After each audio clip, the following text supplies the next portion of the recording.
Hello friends, मैं हूँ शिवानी। कैसे हैं आप सब? आई होप आप सब अच्छे होंगे। You all are welcome in my CDP class. So in today class we will discuss about the Kohlberg's moral development theory. So let's start today's class. Morality. What is morality? Morality refers to the principle concerning the distinction between right and wrong and good and bad behavior.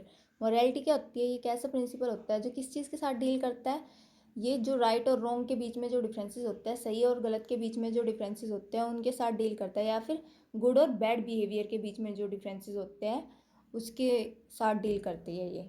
Next आती है moral reasoning. Moral reasoning क्या होती है? Moral reasoning is a process of thinking by which a person determines weather an act, idea, intention is right और wrong. Morality क्या होती है? हमारी थिंकिंग होती है जिससे हम क्या डिटरमाइन करते हैं कि हमने जो किया है या हमारा जो आइडिया है या हमारे इंटेंशन जो है वो सही है या गलत है। Moral reasoning is the process by which we take moral decisions. Moral reasoning एक ऐसी थिंकिंग होती है, ऐसी हमारी थिंकिंग होती है, ऐसी मेंटल एबिलिटीज़ होती है जिससे हम नैतिकता के तौर पर अपने डिसीजंस ले सकते हैं। मोरालिटी को ध्यान में रखते हुए डिसीजंस लेते हैं जिसके बेसिस पे हम। Kohlberg used to tell different stories to people and used to pose dilemmas before them. One of the Kohlberg's famous dilemma is of Hinge dilemma. जो कोलबर्ग थे, ये क्या था, इन्हें कहानियाँ सुनाने की आदत थी, लोगों को कहानियाँ सुनाते थे ये, और उनके बेसिस पे उन्हें क्या देते थे? डायलेमा दे देते थे कि उन्हें क्या दुविधा में डाल देते या उनके सामने कोई दुविधा रख देते थे और उनको मोरालिटी के बेसिस पे अपना डिसीजन लेने को बोलते थे। इनका फेमस जो डायलेमा है वो है Heinz dilemma. Heinz dilemma. Heinz dilemma का क्या था?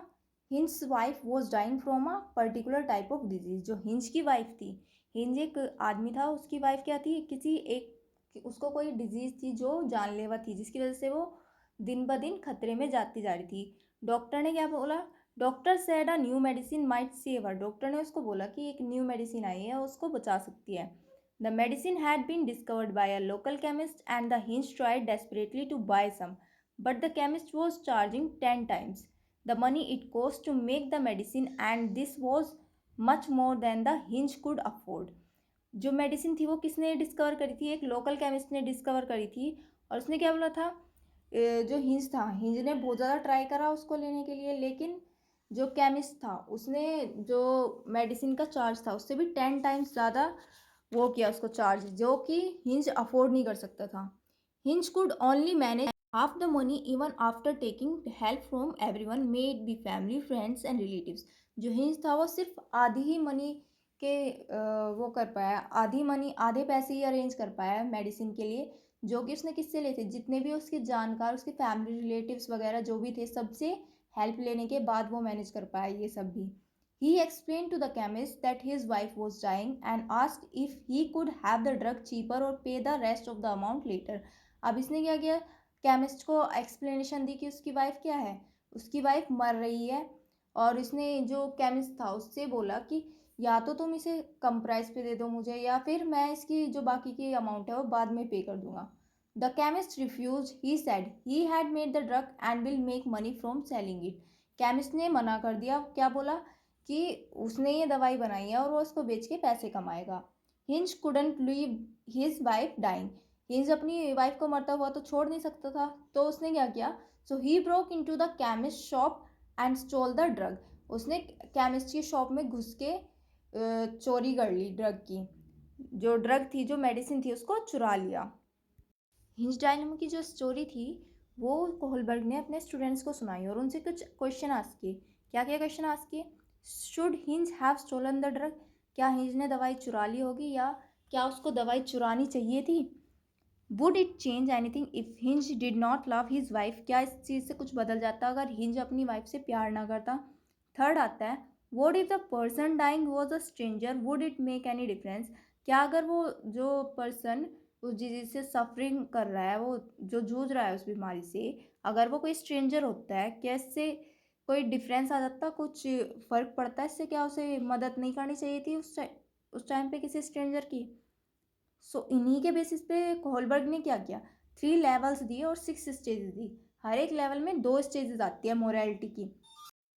फर्स्ट स्टेज आती है प्री कन्वेंशनल स्टेज। ये 3 to 7 ईयर्स एज तक के स्टूडेंट्स की एज थी ये।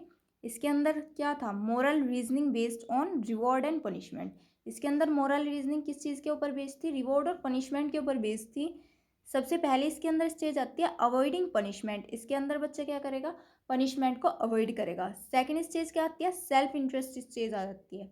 सेकंड लेवल आता है कन्वेंशनल। ये 8 to 13 ईयर्स एज तक के स्टूडेंट्स का था। Moral reasoning based on external ethics. External ethics के बेसिस पे जो मोरल रीजनिंग थी उसके ऊपर बेसिस थी इसकी।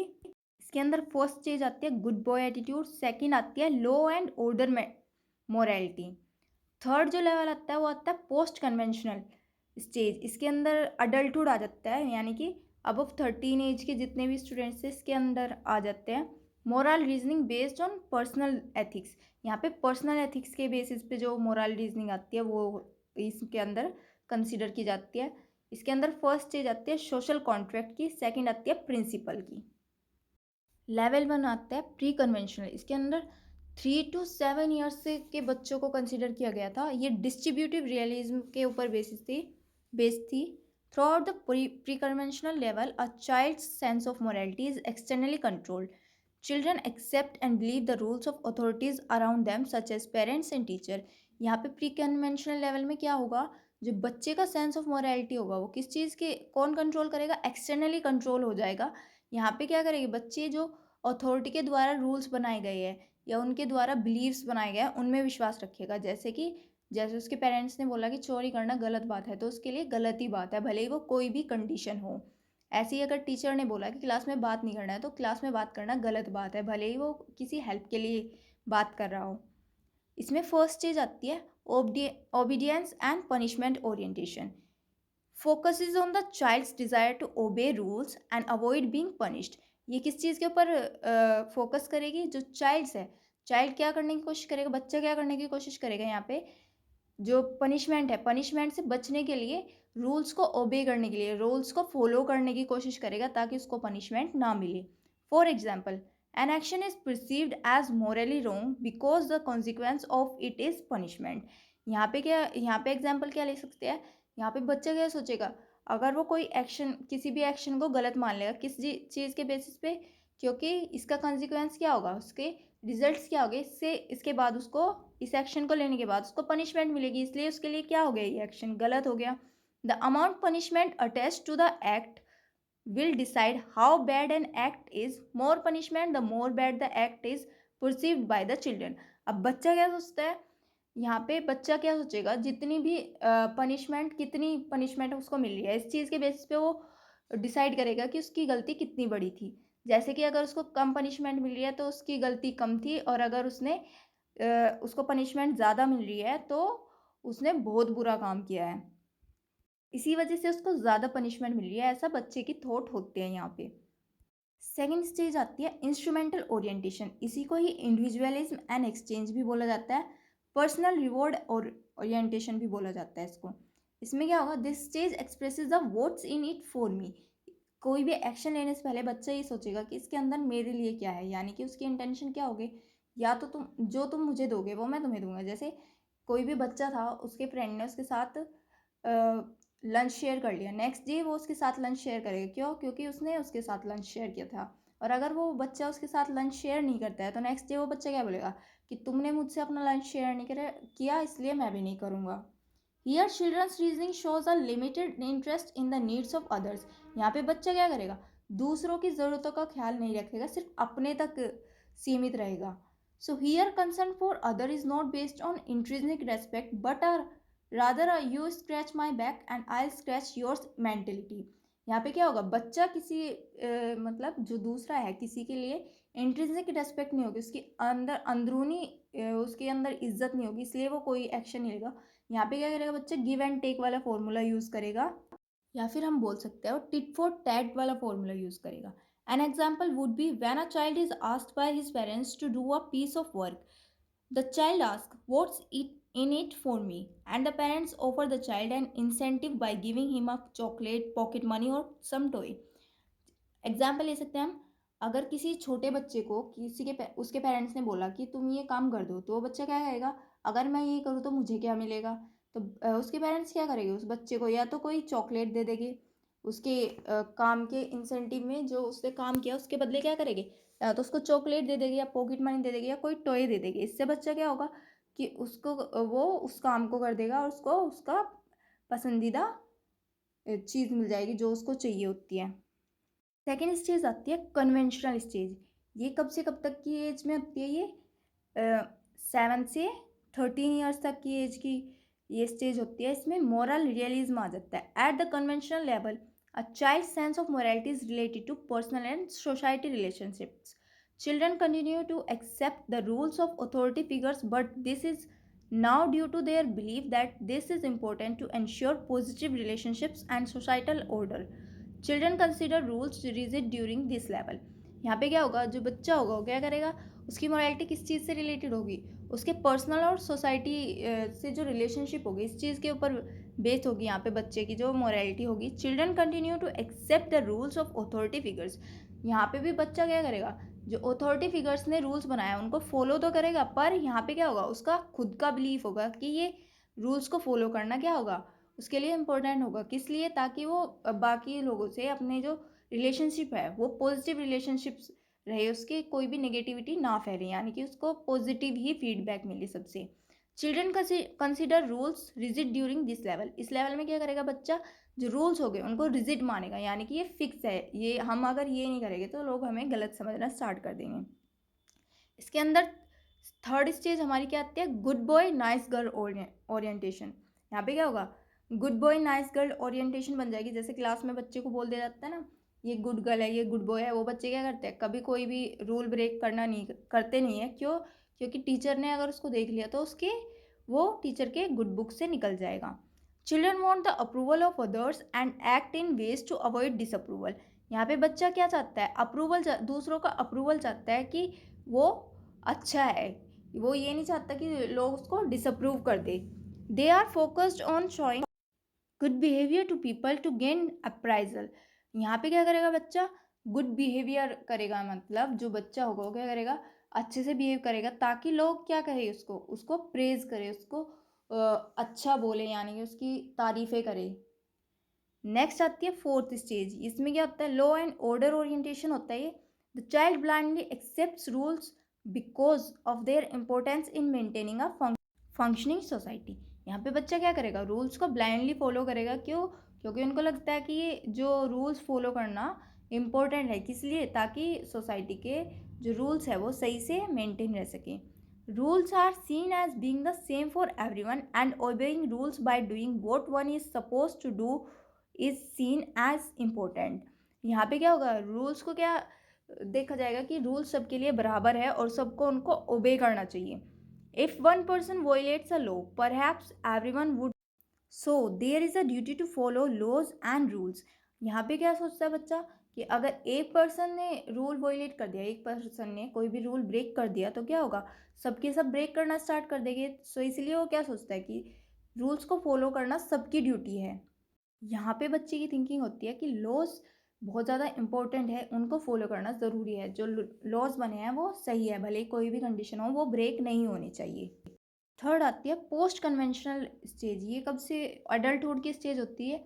Morality of cooperation. यहाँ पे cooperation, morality of cooperation follow करता है बच्चा। Throughout the post-conventional level, a person's sense of morality is defined in terms of more abstract principles and values. यहाँ पे बच्चे के जो सेंस ऑफ मोरालिटी होगी वो किस चीज़ के ऊपर बेस्ड होगी, मोर एब्स्ट्रैक्ट प्रिंसिपल्स, जो एब्स्ट्रैक्ट अमूर्त चिंतन के ऊपर बेसिस होगी और वैल्यूज़ के ऊपर बेसिस होगी। यहाँ पे people now believe that some laws are unjust and should be change. यहाँ पे बच्चा क्या बिलीव करना स्टार्ट कर देता है कि कुछ लॉज क्या है, कुछ लॉज गलत है, अनजस्ट है वो, यानी कि सही नहीं है, इसलिए उनको चेंज कर देना चाहिए। इसके अंदर जो फिफ्थ स्टेज आती है वो आती है social contract orientation. The world is viewed as holding different opinions, rights and values. Such perspective should be mutually respected. Laws are regarded as social contracts rather than rigid compulsions. Laws that do not promote the general welfare should be changed when necessary for the good of largest number of people. यहाँ पे क्या thinking होती है, यहाँ पे thinking होती है कि जो हमारे लॉज वगैरह है, हर एक पूरे के पूरे वर्ल्ड में हर एक इंसान के अलग अलग ओपिनियंस होते हैं, अलग अलग राइट्स होते हैं, अलग अलग वैल्यूज़ होती है सबकी। सच ऐसे पर्सपेक्टिव्स को क्या करना चाहिए, इनको म्यूचुअली रेस्पेक्ट मिलनी चाहिए। और जो लॉज है वो सोशल कॉन्ट्रैक्ट्स है, सोसाइटी के लिए लॉज बनाए गए हैं, इसलिए उनको रिजिड नहीं रखना चाहिए। यानी कि कोई भी लॉ रिजिड नहीं होना चाहिए, कंपलसरी नहीं होना चाहिए, रिजिड होने चाहिए। Laws that do not promote the general welfare should be changed when necessary for the good of largest number of people। और जो लॉज क्या है, जनरल वेलफेयर को प्रमोट नहीं करते हैं या फिर जिससे बहुत सारे जो लोग हैं वो इफेक्ट हो रहे हो, उनको उस चीज़ में चेंज चाहिए होता है। बहुत सारे लोगों की भलाई हो जिस चीज़ में, उस चीज़ के लिए लॉ को बदल देना चाहिए। नेक्स्ट आती है sixth stage, universal ethical principle orientation. Moral reasoning is based on abstract reasoning using universal ethical principal.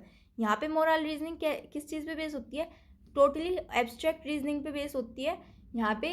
और यहाँ पे जो अमूर्त चिंतन बच्चा करेगा यूनिवर्सल एथिकल प्रिंसिपल के अकॉर्डिंग करेगा। Generally, the chosen principles are abstract rather than concrete and focus on ideas such as equality, dignity और respect। यहाँ पे जो प्रिंसिपल चूज किया जाएगा वो एब्स्ट्रैक्ट रीजनिंग पे बेस होगा, ना कि कॉन्क्रीट रीजनिंग पे बेस हो। और किस चीज़ पे फोकस करेगा, इक्वालिटी, डिग्निटी और रेस्पेक्ट।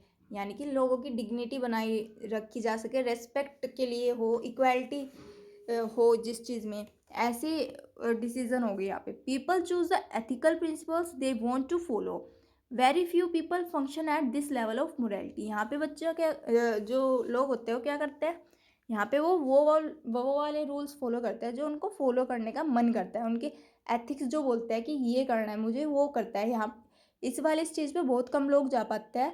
जैसे कि इसके एग्जाम्पल हो सकते हैं महात्मा गांधी जी और नेल्सन मंडेला। होलबर्ग की थ्योरी के क्रिटिक्स क्या कहते हैं, इनकी थ्योरी का क्रिटिसिज्म किसने किया था, किसने इनकी थ्योरी की आलोचना की थी, कैरोल गिलिगन ने इनकी थ्योरी की आलोचना की थी। इन्होंने क्या बोला, Carol Gilligan criticized Kohlberg on the assertion that women are not deficient in their moral reasoning, instead propose that males and females reason differently.